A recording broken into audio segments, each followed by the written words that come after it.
لو أنزلنا هذا القرآن على جبل لرأيته خاشعا أنزلنا هذا القرآن على جبل لرأيته خاشعا أنزلنا هذا القرآن على جبل لرأيته خاشعا متصدعا من خشية وتلك الأمثال نضربها للناس لعلهم يتفكرون.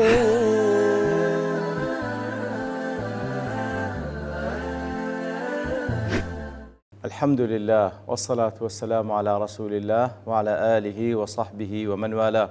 السلام عليكم ورحمة الله. برزان خوشحالم لواني 1293 لواني كاين تفسير القرآن بيروز بيم وخزمتان ومن بس رزامندي رب العالمين وهي وادان مئوي آزي السودي لور بقرن. أعوذ بالله من الشيطان الرجيم. بسم الله الرحمن الرحيم. فلما استيئسوا منه خلصوا نجيا قال كبيرهم ألم تعلموا أن أباكم قد أخذ عليكم موثقا من الله ومن قبل ما فرطتم في يوسف فلن أبرح الأرض حتى يأذن لي أبي أو يحكم الله لي وهو خير الحاكمين. بەڕە خۆشەویستان لە دوای ئەوەی کە وەکولاتکانی پێشووتر ڕەب العالەمین لێی باس کردین کە بەو پلانەی کەوا یوسف دایڕێشت عەلەیهی سەڵات وەسەلام بە تەوفیقی خوای گەورە سوبحانەوە وتەعالا کەوا کارێکی وای ئەنجامدا لە نەتیجەدا توانی براکەی خۆی بنیامێن لای خۆی بجێڕیتەوە ئیتر کە ئەوانیش داوای لێ دەکەن لە جیاتی ئەو کەسێکی دیکە لە ناو براکان بجێڕیتەوە لە جیاتی ئەو طبعا یوسف عەلەیهی سەڵات وەسەلام ڕەفزی دەکاتەوە لەبەرەوەی دەفەرمی ئەگەر ئێمە کەسێک کە بجێڕینەوە لە جیاتی ئەو کەسێکەوە ئێمە شمەچی خۆمان لای ئەو دۆزیتەوە لەو حاڵەتەی ئەوە زوڵمە. ئیتر کرد لە دوای ئەوەی کەوا ئەوان محاولەی خۆیان کرد و یوسفیش عەلەیهی سەڵات وەسەلام ئامادە نەبوو داواکاریەکەیان جێبەجێ بکە بە ئازادکردنی بنیامێنی برای و لە جیاتی ئەو کەسێک کە بجێڕێتەوە لێی مەئیوس بوون. فەلەممە استەیئەسوا منه کەواتە پاش ئەوەی کەوا یەئیسە ئیخوەت یوسف من أن يخلي يوسف سراح أخيهم ويأخذ واحدا منهم مكانه. لدواء ويكوا مأيوس بون بهوابون كيوسف عليه الصلاة والسلام داوا كاركي أوان زي بزيبكا ويكوا بنيامين آزاد بكا وكسيش كلوان بجيرتوا خلصوا نجيا وتنفردوا عن الناس أو زادور كوتنو لخلقك واجتمعوا يتشاورون فيما بينهم ئەوجا لە خەڵکی دوورکەوتنەوە بەنهێنی لە نێو خۆیان مشاوەرەی یەکتریان دەکرد و قسەیان لەگەڵ یەکترێ دەکرد دەربارەی ئەو ڕووداوی کە ڕوودا چ بکەن باشە. طبعا فلما استيئسوا منه بمعنى يئس دێ کاتێکەوە سین و تائیشی لێ زیاد کرێ فلما استيئسوا منه ئەی بمعنى يئس ئەدی ئەو سین و تا کە تێیدا زیاد کرا لە بۆ مبالغە لەبەرەوەی لە زمان عربي الزيادة في المبنى تدل على الزيادة في المعنى. كلمة كوا تنبيتك لبناء أو كلمة كزيادة بك معنى كي زيادة دبخشي كواتا بالتواوتي لي بهواب كداوا كاريكان جبزبك أو ذا خلصوا نجية وكت ما خلصوا بمعنى لا دور كوتنو ولا خلشي أو ذا لنيو خويان بنهێنی قسەیان لەگەڵ یەکتری دەکرد. چیان گۆ قال كبيرهم ئینجا لە ئەو مەجموعە برا دیار یەک لەوان لە هەمووان گەورەترە لە کوڕەکانی یعقوب بە براکانی خۆی دەڵێ ألم تعلموا أن أباكم قد أخذ عليكم موثقا من الله. نازانکەوە بابتان یعقوب عەلەیهی سەڵات وەسەلام عهد و پەیمانێکی لێ وەرگرتن ئەو عهد و پەیمانە قد أخذ عليكم موثقا من الله أو عهد بيمانة يعقوب عليه الصلاة والسلام بوي توثيقي كرد بوي زياتر قوري كر عهد بيمانك بوي كوا الله تعالى كرد وشيل لسرتان بوي كا أو كريدة بلو بجيرنو مقر شتيق لتصلاة تان دا نبي كواتا عهد بيمانة شيل ورقرتن بۆی کە خوای کردە شاهد الله تعالای کردە شاهد وەکیل لەسەر عهد و پەیمانەی کەوە لەنگۆی وەرگر کە دەبی ئەو کوڕە ئەو براتان لە بۆم بجێڕنەوە وەکو لە ئاتەکانی پێشووتر هاتیە مەگەر شتێکە کە دەسەڵاتتان دانەبی. کەواتەوە برا گەورەکەی بەوەکان کە دەڵئا لە بیرتان چووکەوە بابمان ئەو عهد و پەیمانی گرنگەی لێ وەرگرتینە. ومن قبل ما فرطتم في يوسف أي ألم تعلموا أيضا تفريطكم في يوسف أوش ببير هنا لبيرتان تو تقصيريكتان برانبر بيوسف كر وإضاعته من قبل هذا لبيش أو لبيرتان تو كواتيتان برانبر بيوسف كردو ستقصيري وكمكرتيكتان هبو لبارزگاري كردن ليوسف وكو عيني باب ما بيس باردبوين لو حالتي فاجتمع عليكم الأمران كواتا برا گەورەکەی پێیان دەڵێ برا گەورەکە پێیان دەڵێ کەواتە ئێستا دوو شت لەسەرتان کۆبوویتەوە تەقسیریتان بەرامبەر بە یوسف و هەروەها و بنیامێنیشتان لەدەستدا و ناتوان بیجێڕنەوە لۆلای بابی. لێیە برا گەورەکە بڕیاردا فلن أبرح الأرض حتى يأذن لي أبي أو يحكم الله لي. لێیە ئەمن وەکو برا گەورە فلن أفارق أرض مصر لو خاك وڵاتەی مصر جیا نابمەوە حتى يأذن لي أبي بالخروج منها مەگەر بابم ئێزنم بدا کەوا لێی دەربچم فإني أستحيي من لەبەرەوەی من شەرم دەکەم بۆ شێوەی بگەڕێمەوە بۆی کەوا لۆجاری دووەمیش نەمانتوانین عهد و پەیمانەکە بپارێزین یان ئەوەتە ئەو يحكم الله لي أو يقضي الله لي بأمر یان الله تعالى فەرمانێک دەربارەی من دەردەکا و قەدەری ئەو لەسەرم جاری دەبیکەوە چیم بەسەردەین. لێ من کەواتە برا گەورەکە بڕیاریدا ئەویش ناگەڕێتەوە لای بابی بە چ ڕوویەک وەکو بڵێن بە چ ڕوویەک بگەڕێمەوە لای بابمە لە کاتێکداوە دووەم جارە کە عهد و پەیمان دەستچێنین دەربارەی یوسف عەلەیهی سەلام دەربارەی بنیامێنیش کەوا نەمانتوانین پارێزگاری لێ بکەین و بیجێڕینەوە. لێ من لەو خاک و لەو وڵاتەی مسر جیار نابمەوە و ناگەڕم لای باب مەگەر بابم ئیزنم بدا یان ئەوەتە الله تعالى قەضایەک و بڕیارێک دەربارەم دەدا و قەدەرێکم بەسەردەینی. ئیتر قيل المراد بقوله تعالى أو يحكم الله لي كواتا أو يحكم الله لي وكو أو هاما ليك داو أو يقضي الله لي بأمر يعني الله تعالى قدرك دكا درباري منو فرمانك قدرك بسرم ديني بونو أجلك دريتو أي يحكم الله أي بالرجوع مع أخي إلى أبيان وتا أو هاجك دريتو الله تعالى قدرك دين تبيش كوا بخوم وبنياميني برام بقرين ولا باب من وقيل بخروجي وترك أخي وقلت راشا بونو أش أو يحكم الله لي وكوا الله تعالى قدرك بين تبيش كوا أمن ليرة درب اسمه براكشن بزيبيلم وقيل غير ذلك واشتيكاش قلت له ابن عطية دله أو يحكم الله لي أو يحكم الله لي يعني الله تعالى حكم بدا برام حكم بدا للسرم قدرك بنت بيج للسرم دري ولفظ عامة لجميع ما يمكن أن يريده من القدر أو يحكم الله يعني الله تعالى قدركم بسردادين كواتو لفظ عامة لهم وشتان كواردة لقدر بسربه وكو بمري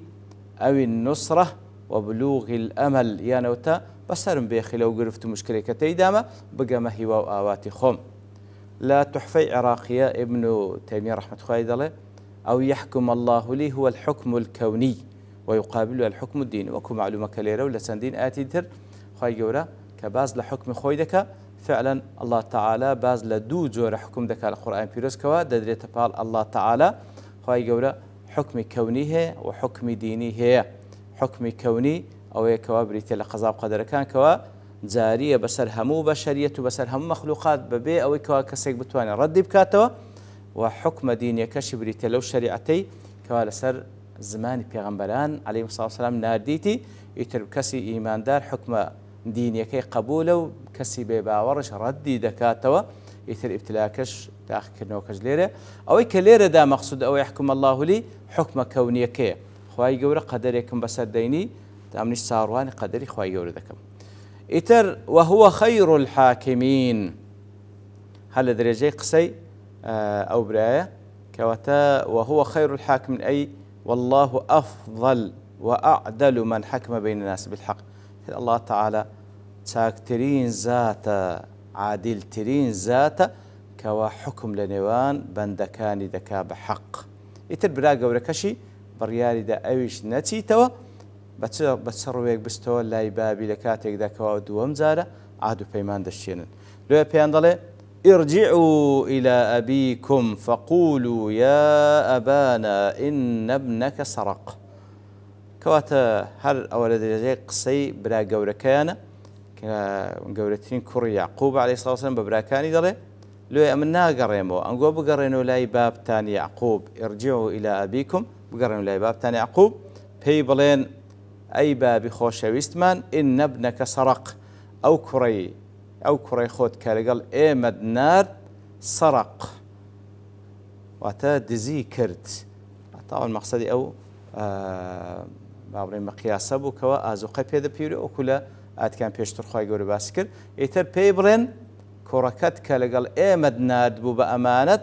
أو كاري أنزام دا سرق دزي كرت لوية لمقابل دا بادشاو أو بربرسة قوري كمقصد يوسف عليه الصلاة والسلام لمقابل دا جيرايوة لك لبري أو كاريك كأنزامي دا. ابن كثير دليه أمرهم أن يخبروا أباهم بصورة ما وقع كوا تفرمانيان بيدكا كوا أوي كرويدا بجيرنو لبو بابمان حتى يكون عذرا لهم عنده تاوكو بيبتع عذريك لا بابيان لبخوان بينوا تاوكو براءة خوان بسلمين كوا أما هيز دستمان لو قضية نبو بلام ئیتر کارکەوە هاتوو ئەو کوڕە ئەو شتەی ئەنجامدا و لە مقابلدا لەوێندەرێ جێڕدرایەوە مقابل بەو کارێ. وما شهدنا إلا بما علمنا وما شهدنا کەواتەوە هەر لە درێژەی قسەکانی برا گەورەیە بە براکانی خۆی دەڵێ بڕۆنەوە لای بابتان و پێی بڵێن کەوا شتێکی وای ڕوویدا وما شهدنا إلا بما علمنا وما شهدنا عندك يا أبانا بأن ابنك سرق إلا بما رأينا کەواتە کە ئێمە شاهێدی دەدەین کە کوڕەکەت دزی کردیە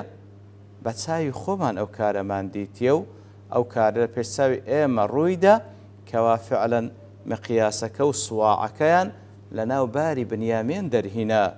سعدی دەڵێ فيه أنه يجوز للإنسان أن يشهد إلا بما علمه وتحققه كواتە پێویستە ئینسان بەو شێوە شاهیدی بدا لەسەر شتێک کەوا زانیتی و تحقیقی تێدا کردیە اینجا ئەو زانینەی بمشاهدة ببينينا أو خبر من يثق به وتطمئن إليه النفس يعني تبا خبري كسي كوا أو ثقي بيدك كوا بيقين أو خبر راسته كواتا إنسان أصل واكا شاهد لسر قضيك دا شاهد يكي بعلم وبيقين وبي إما اشتيتش بساي خويدت بي يعني خبري لكسي كوا بيقيشتا كوا بهيت شويك جيغاي قمانية لاي أو قرطبي دالي أو آتا تشيل أخوي قرت تضمنت هذه الآيات جواز الشهادة بأي وجه حصل العلم بها كواتا أو تبلغي لسر كوا إنسان جائزة شاهدي بدا بهر شوي كوا بو شوي كوا علمي بو قضية فإن الشهادة مرتبطة بالعلم عقلا وشرعا كواتا شاهدي دان فيوست بوي كوا زانياري تبي لسر قضية كوا شاهدي لسر دي أوش قضية شي لروي عقله لروي شريعة لروي شريعته هروا بيوزك كسك شاهد لسر قضية بدا كوا فعلا علمي فيها بي فلا تسمع إلا ممن علم كوا تجول كسك راناجري مقر علمي بقلام بقضيك بيبي ولا تقبل إلا منهم أصل وشاهدي لو كسان ورجيله كوا علمي برامر بقضيك كوا شاهد لسردن أوش وكو أصلك لشاهدي دان. وما كنا للغيب حافظين هل درجي قصي برا قوركانا كوادالي أوها باب مامبلين ما بساي خمان أو قضية مانديتيا وما كنا للغيب حافظين أي وما كنا لما غاب عنا عالمين دي مشنا ما ندزاين كوالا غيب دا أو اشتر لداها ترود ذاكاتك دواما كلا أبرا كمان لقلب نيري فلم ندري أن ابنك سيسرق الصواع ويسترق عند الملك إذا ما تسوزانين كوا كاتك كديبين لداهاتو دا أو كرة أو كار أنزام دا ولا مقابلش دا دجيري لاي أو باتشايا واسأل القرية التي كنا فيها وهروها لرجيق سكان طالي واسأل القرية التي كنا فيها واتە هەم دیسان لە درێژەی قسەکانی برا گەورەکان کە دەڵێ وا بە بابمان بڵێن ئەگەر باوەڕ بە ئێمەش ناکەی لەوەی کەوا پێت دەڵێن کوڕەکەت کارێک وای ئەنجامدا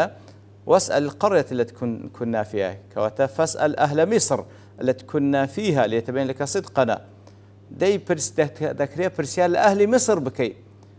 ئەگەر ئەتو شەک و گومان لە ئێمەیە پرسیار لە ئەوان بکەکەوە لەبۆت بە دیار کە ئێمە ڕازگۆین لەو خەبەری کە لەبۆت دەژێڕینەوە وهروە والعير التي أقبلنا فيها وهروها پرسیار لە خاوەنی ئەو قافلە و کاروانە بکە کە ئێمە لەگەڵ ئەوان بووین لەو حاڵەتەی هەم ئەهلی میسر و هەم ئەو کاروانی کە ئێمە لەگەڵیان بووین هەموو شاهێدی دەدەن لەسەر ئەو قەزیەی کەوا ئێمە بەڕازگۆیانە ئەو خەبەرت پێت دەینەوە لە ئیکلیلی سیوطیش دەڵێ استدل به من أجاز شهادة الرفقة وإن لم يكونوا عدولا فيما يختص بمعاملات السفر كواتا وش بلغي لسروي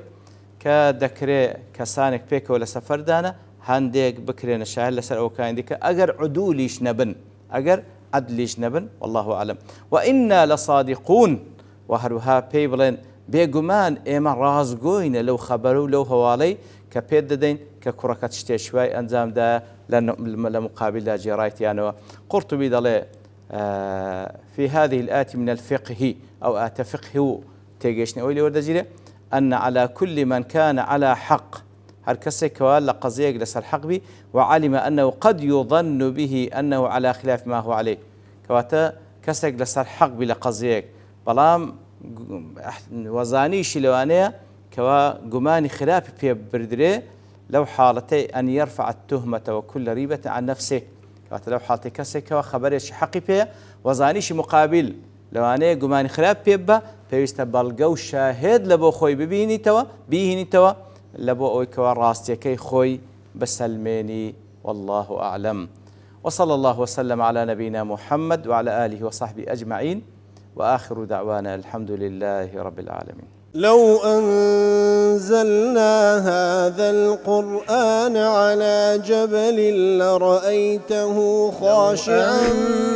أنزلنا هذا القرآن على جبل لرأيته خاشعا أنزلنا هذا القرآن على جبل لرأيته خاشعا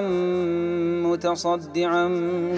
من خشية وتلك الأمثال نضربها للناس لعلهم يتفكرون